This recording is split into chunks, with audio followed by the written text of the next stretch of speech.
안녕하세요.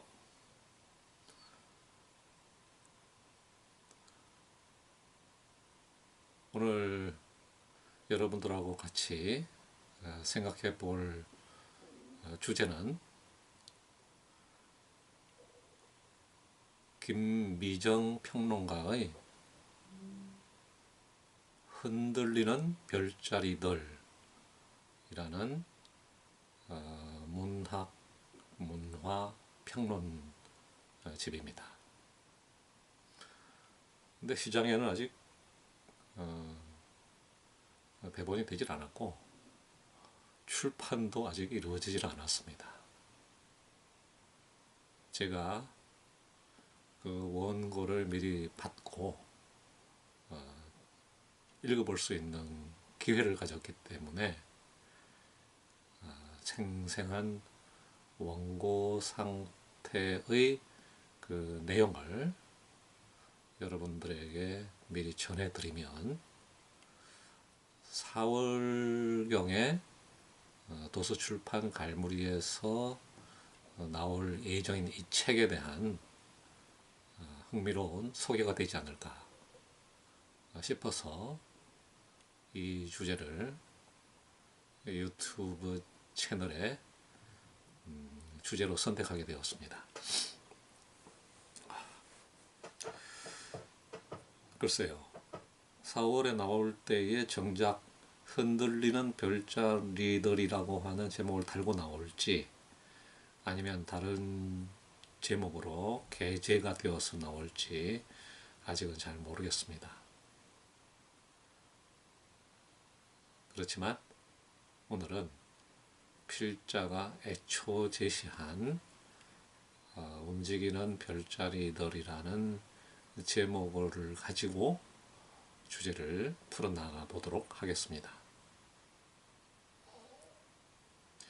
별자리들이라고 하는 용어가 미학과 철학의 수로로 의미 있게 다가오기 시작한 것은 제가 기억하건대는 두 사람의 아주 저명한 철학자, 미학자 덕분인 것 같아요. 한 사람은 게오르그 루카치이죠. 1923년에 출판된 것으로 기억하는데 소설의 이론이라고 하는 아주 얇은 소책자를 출판하면서 루카치가 맨 앞에 적었던 구절이 별자리를 말하고 있습니다. 그리스 시대를 상상하면서 루카치는 하늘의 별자리의 인도를 받아 살아갔던 시대의 사람들은 행복했노라. 제가 기억하건대는 이런 내용의 말머리였습니다.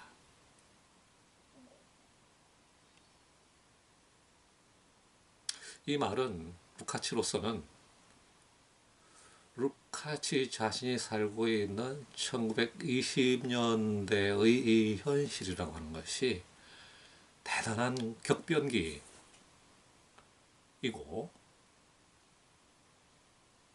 이에 반해서 그리스 시대의 사람들은 상당히 안정되었던 시대의 사람들로서 하늘의 별자리에 인도를 받아서 사는 것으로 충분했으니 얼마나 행복했겠는가 하는 말이겠죠. 1920년대나 하면 1917년의 러시아 혁명을 시작으로 해가지고 이 혁명의 여파가 독일이라거나 스페인 등지의 전 유럽으로 확산되어 갔었고 바로 이 혁명이 제1차 세계대전, 그러니까 1914년에 시작된 제1차 세계대전의 와중에 폭발해서 바로 이 전쟁을 끝내는 모멘트로 작용했다라는 것을 우리는 알고 있죠. 전쟁이 끝난 이후에도 러시아 혁명을 이은 독일 혁명이 지속이 되었고, 또 헝가리에서도 혁명이 일어났고, 이런 것들이 소설의 이론이 출판되던 23년 그 무렵이면 그의 그 마무리가 되어 가고 있던 상황이었습니다. 루카치가 바라보고 있는 그 대격변이라고 하는 것은 부르주아지 사회의 소용돌이가 19세기 내내 진행이 되다가 이에 대응하는 아래로부터의 혁명이 치받쳐 올라오고 프롤레타리아트와 부르주아지 사이의 격렬한 그 투쟁이 전 세계를 뒤흔들고 있었던 그 시대에 대한 직관이라고 해석할 수가 있겠죠.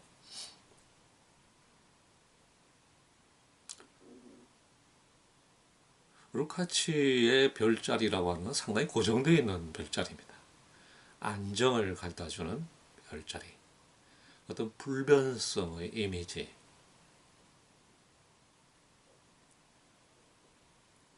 그런데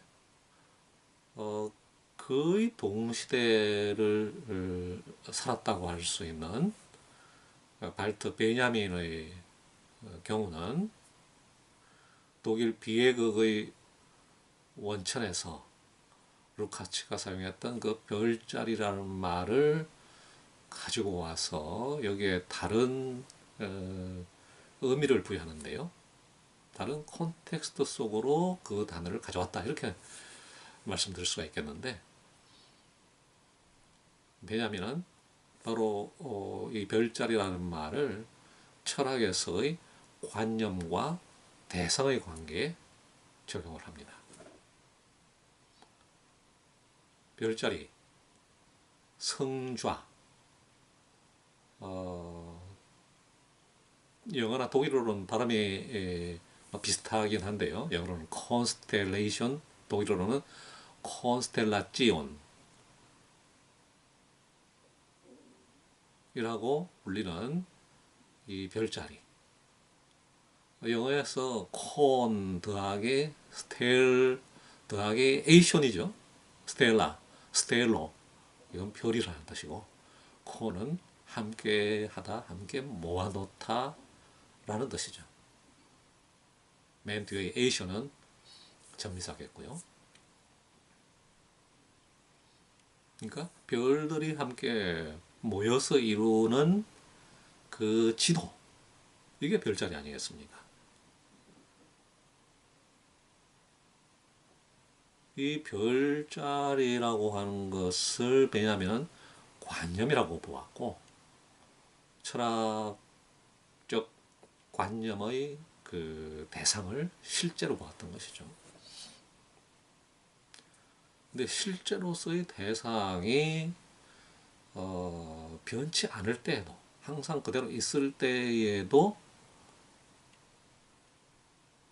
별자리, 즉 관념 체계는 바뀔 수 있는 것이죠.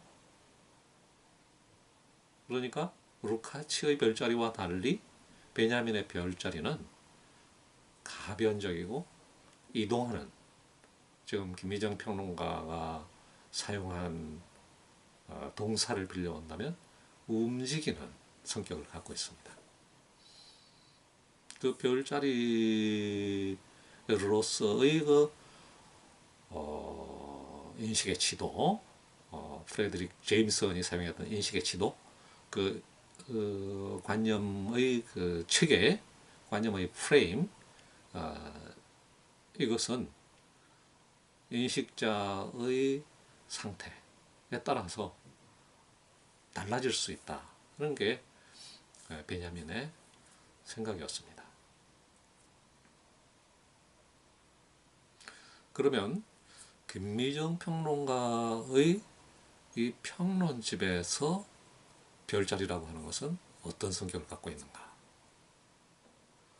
루카치의 별자리와 베냐민의 별자리하고 비교해 보면 당연히 베냐민의 별자리하고 비슷하게 움직이는 성격을 갖습니다. 변동하는 것, 가변성, 주관의 조건에 따라서 그 변화하는 별자리로서의 성격을 갖고 있다는 말씀이죠.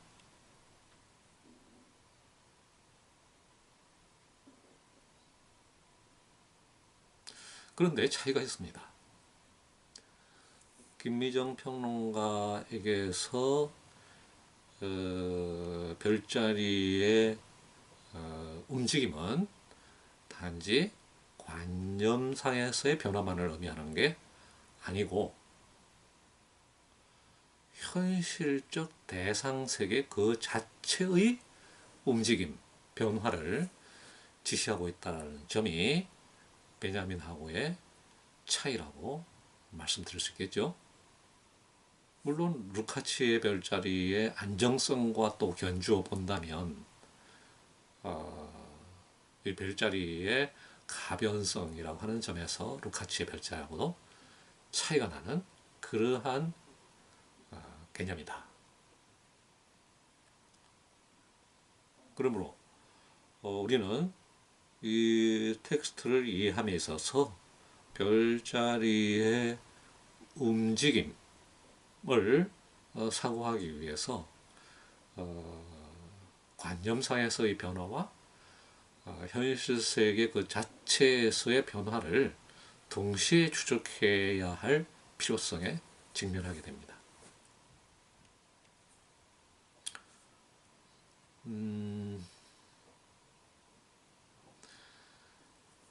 흔들리는 별자리들의 커다란 주제를 저는 두 가지 정도로 읽었는데요. 하나는 우리 시대에 대한 김미정 평론가의 인식입니다. 우리 시대의 성격이 뭐냐? 우리가 어떤 시대를 살아가고 있는가? 여기에 대한 진단이 이 텍스트 속의 행간 속에 숨어서 나타납니다. 두 번째로 이렇게 우리가 살고 있는 이 시대, 우리가 살고 있는 이 현실 속의 문제가 뭐냐? 다르게 표현하면 별자리가 아까 베냐민식으로 말하면은 관념의 체계라고 말을 했는데요. 이 관념의 체계가 우리의 현실을 구성하고 있다면, 그래서 그렇게 구성된 현실 속에서 우리가 그것을 하나의 시대로 느끼면서 살아가고 있다면, 우리가 이 속에서 이 시대적 그 고통과 문제를 해결하기 위해서 이 관념적 틀, 그리고 동시에 그 관념적 틀에 의해서 구성되어진 현실 그 자체를 바꾸기 위해서 무엇이 필요한가에 대한 인식이 또한 이 텍스트에는 표현되어 있습니다. 비중으로 본다면 전자보다는 후자, 즉 시대인식보다는 세계의 대안적 구성에 관한 이야기가 압도적으로 많습니다. 그러니까 이 후자의 이야기는 좀 길어질 것 같기 때문에 오늘은 전자, 이 세계가 어떻게 구성되어 있었는지, 그 다음에 그것이 오늘날 어떤 그 이행의 단계에 놓여 있는지에 대한 저자의 생각을 행간 속에서 추출해내 가지고 여러분들에게 보여주는 그러한 이야기를 전개해 보도록 하겠습니다.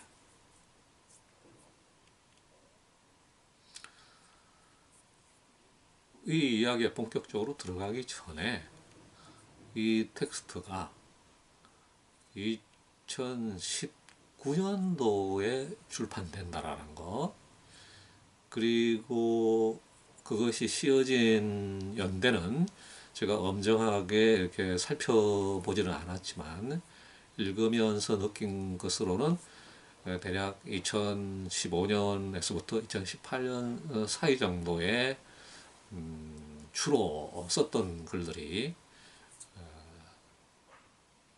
이 선집 속에, 이 문집 속에 묶여져 있다, 그렇게 생각을 하는데요.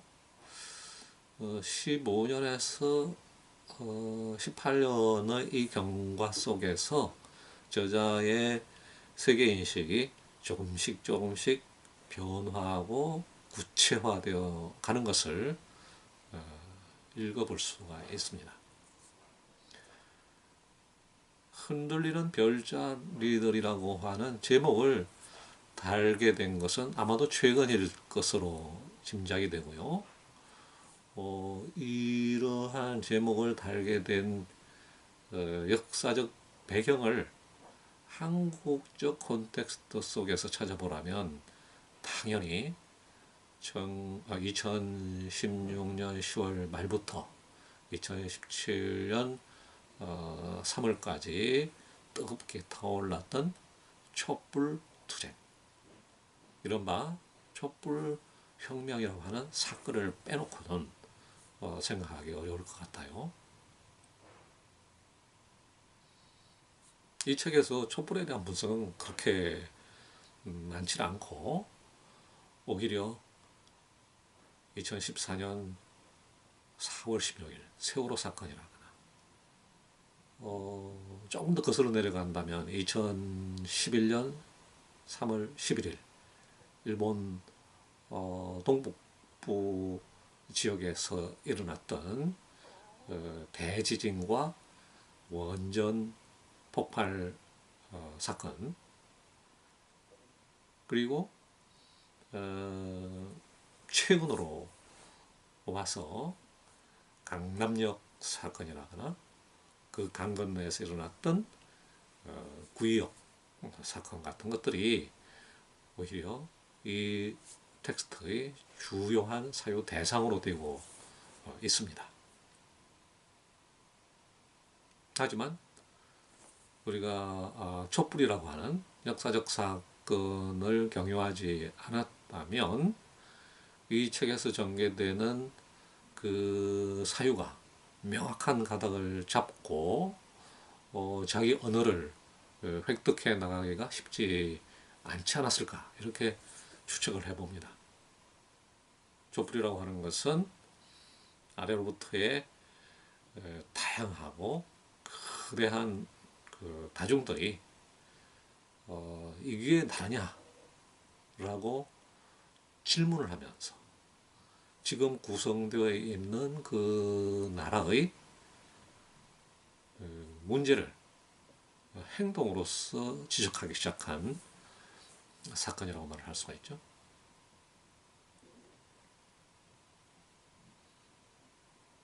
촛불 정치는 정치권 정치, 대의 정치하고는 상당히 다른 행동 형태를 보였습니다. 촛불의 직접적인 목소리가 거리 속에서 집회, 어셈블리라고 하는 형태로 나타나고 그것을 대의 정치권이 받아 안아서 탄핵이라는 방식으로 박근혜 정부를 파문시킨 것이 2016년, 17년 사이의 역사적 사건이었습니다. 근데 여기에서 우리는 지금 대의 정치권과 피대의자들, 우리가 대의 정치 언어로 표현하면 대의와 피대의라고 표현할 수밖에 없겠죠. 근데 다르게 표현하면 촛불이라고 하는 표현의 정치와 제도 정치권 사이의 관계가 아주 명료하게 드러났던 시간이 바로 그때였었기 때문에 이 책에서 사용되고 있는 아주 중요한 개념 중에 하나, 포스트 대의제 시대, 포스트 대표제 시대, 포스트 재현 시대라고 하는 이 어구들을 우리는 촛불 사건을 통해서 가슴으로 느끼고 그것을 실감으로 받아들일 수 있지 않나 그렇게 생각을 합니다.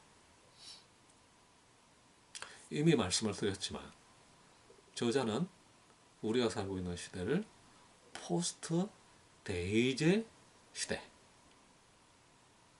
정의를 합니다. 우리가 시대를 정의하는 여러 가지 방식들을 이미 알고 있죠.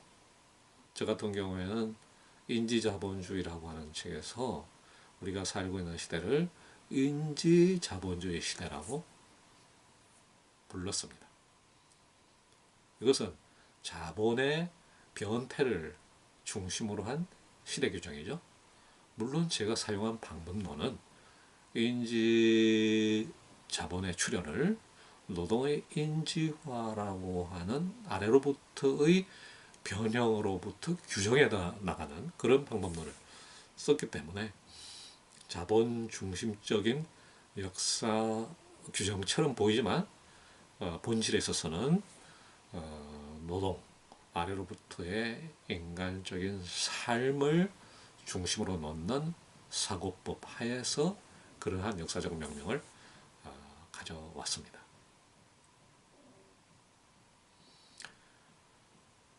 이런 명명보다 더 널리 사용되고 있는 것이 신자유주의 시대라는 말이죠.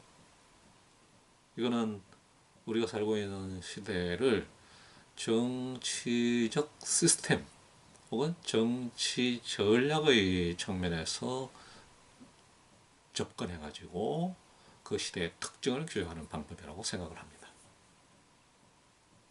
자유주의와는 구분되는 네오 리버럴리즘의 시대로서 말이죠.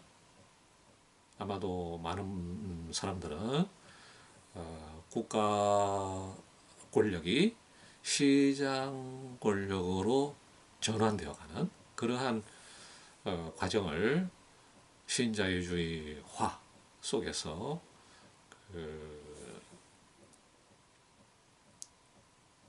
받아들이고 신자유주의를 그것으로 이제 인식하고 있으리라 생각을 합니다. 최근에 와서는 4차 산업혁명 시대라고 해서 이 테크놀로지를 중심으로 하는 시대 규정이 부상을 하고 있어요. 이런 식으로 한 시대를 규정할 때 무엇을 중심적 안건으로 사고하느냐에 따라서 명명이 달라지고 대안도출도 달라지죠.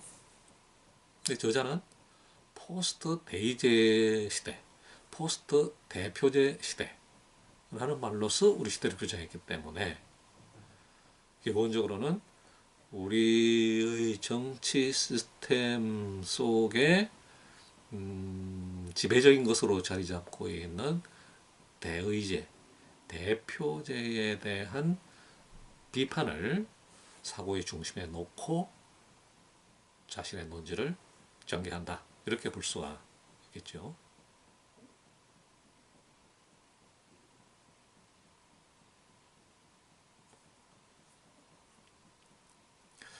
물론 이 텍스트는 주로 문학과 문화에 관한 것이기 때문에 정치적 대표제, 대의정치 그 자체를 직접적으로 시대 규정의 핵심으로 삼지를 않습니다. 오히려 문단이라고 불리는 하나의 제도적 문학장 이거를 우리가 정치권이라고 부르는 것과 유비시키면서 문학이라고 하는 장 속에서 하나의 대의제적 특징들이 어떻게 나타났었고 또 어떤 식으로 포스터되고 있는지를 살피는 데 주안점을 둔다 라고 생각을 합니다.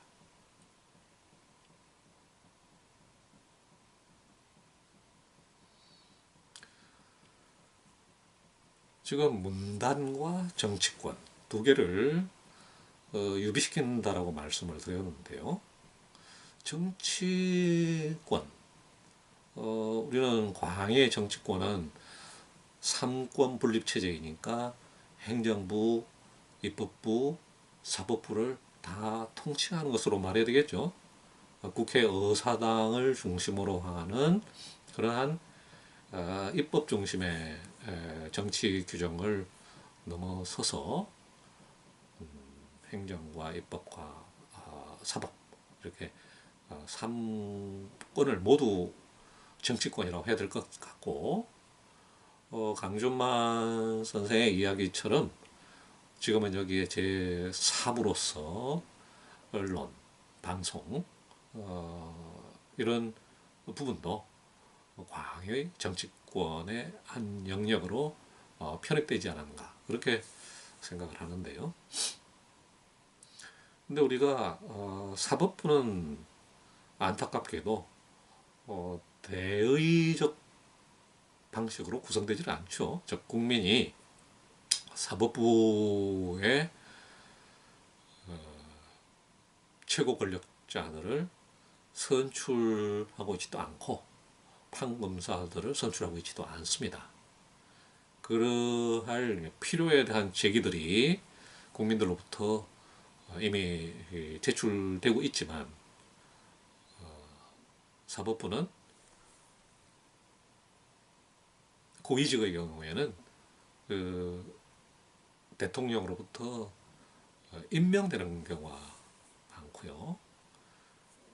그 법조계의 인사들은 지금까지는 고시제도를 통해서 즉 시험을 통해서 그 시험을 통과해서 자격을 얻은 사람들이 그 자리에서 역할을 수행을 했습니다. 선출되는 경우는 행정부와 입법부의 구성원들이죠. 대통령이 대표적인데 직접 선거를 통해서 우리는 대통령을 선출을 하고 있습니다. 국회의원들도 마찬가지죠.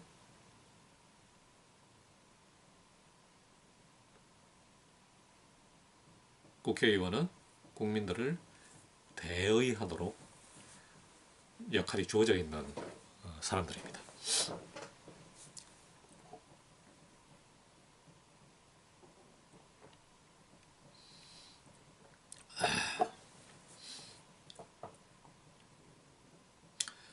그러니까 넓은 의미에서의 정치권, 입법, 사법, 행정으로 구성되는 이 대의정치권이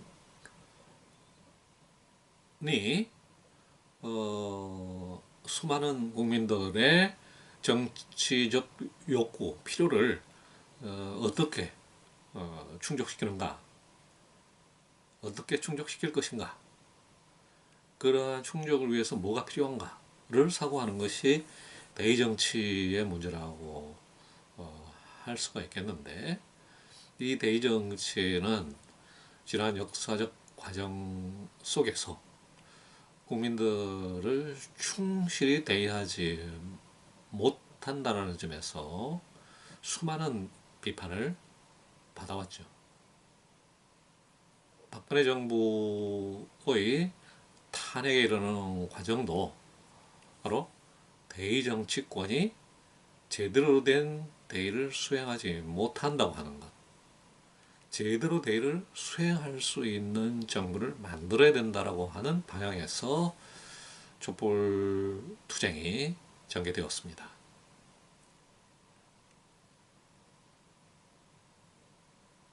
그런데 문단이라고 하는 건 어떻습니까? 문단은 선출되는 대통령이나 국회의원과는 달리 국민으로부터 선출되어진 문인들, 그게 시인이든 소설가이든 극작가이든 뭐 선출된 것이 아니죠. 그러므로 엄밀한 의미에서의 대의라는 개념을 이 문인들에 대해 쓰는 것은 제도적 맥락에서 보면은 딱 맞아떨어지는 이야기는 아니라고 생각합니다.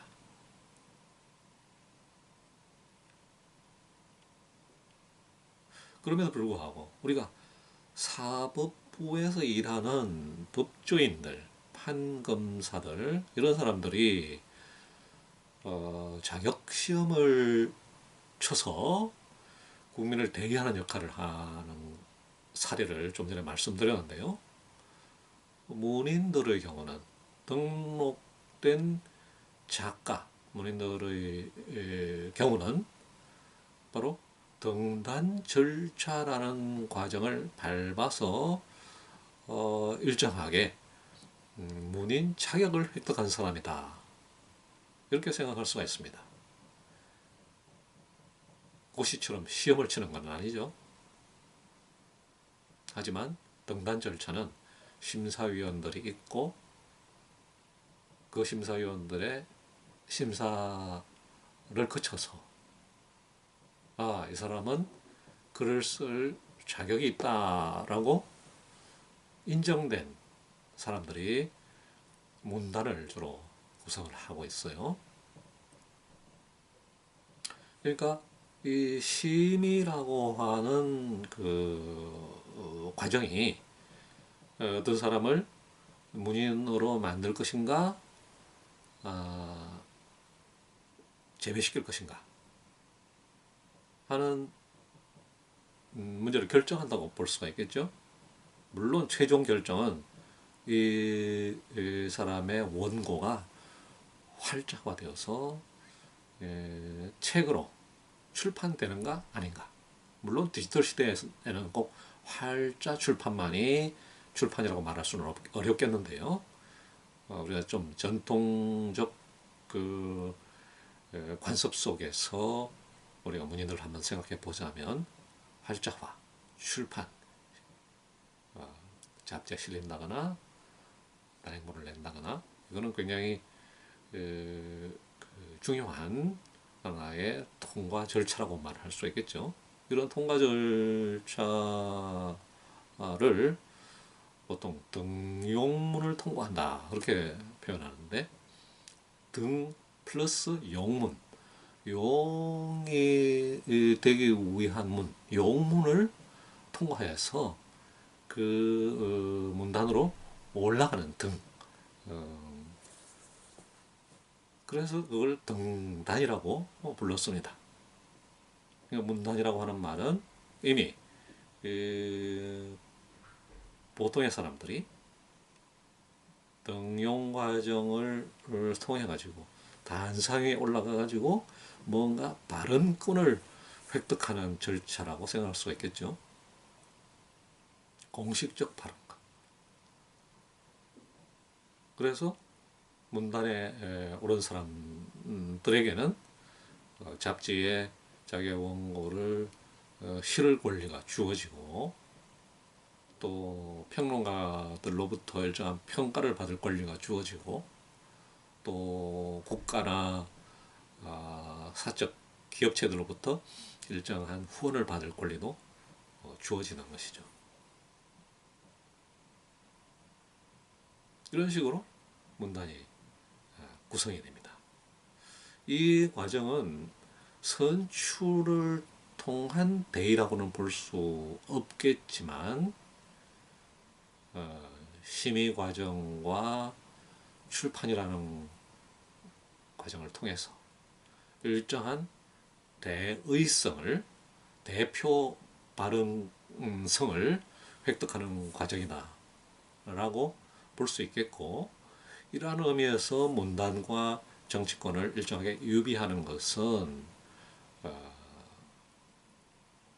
상당한 정도의 설득력이 있다 그렇게 생각합니다. 그러니까 포스트 대표제, 포스트 대의제 시대의 문학 이렇게 말을 했을 때는 이 문단이 지금까지 수행해 온 문필적 그 작업이 사람들의 그 감성, 감수성, 감각, 정동, 정서 이런 것들을 제대로 표현했는가 하지 못했는가 하는 나름대로의 평가를 담고 있는 것이겠습니다. 당연히 지금까지의 문단이 그 현재 새롭게 일어나고 있는 이 다중들의 욕망을 표현하기에는 문제가 있다라고 하는 게 저자의 생각이라고 볼 수가 있겠죠.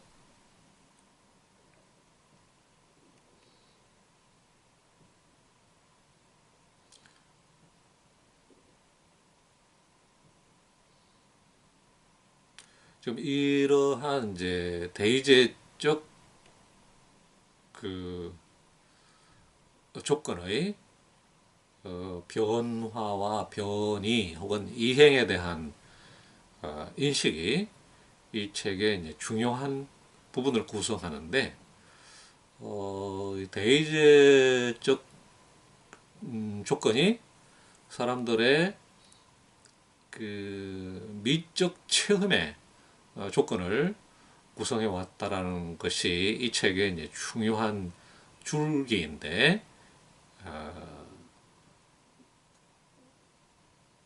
어떻게 문단 문학이 대의제적 조건을 구성해 왔고 사람들의 미적 체험을 구조화시켜 왔는가 하는 문제는 다음 시간에 살펴보도록 하겠습니다.